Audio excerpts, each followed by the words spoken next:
গভীর রাতে লাইনচ্যুত হলো সবরমতী এক্সপ্রেস। ট্রেনের অন্তত 20টি কামরা বেলাইন হয়ে যায়। লাইনের ওপর থাকা বোল্ডারে ধাক্কা খেয়ে দুর্ঘটনা বলে জানা গিয়েছে।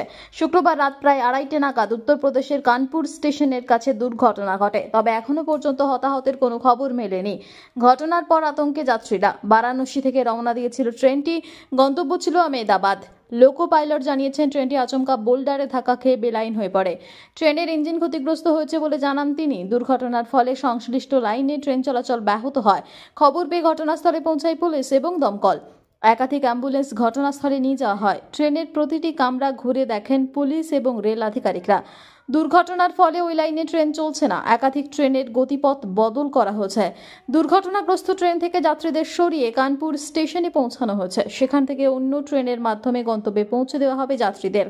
গত কয়েক মাসে একাধিক ট্রেন দুর্ঘটনার খবর মিলেছে। এর আগে ওড়িশায় চেন্নাইগামী করমণ্ডল এক্সপ্রেস লাইনচ্যুত হয়ে 296 জনের মৃত্যু হয়েছিল। আহতের সংখ্যা ছাড়িয়ে গিয়েছিল হাজারের গণ্ডি।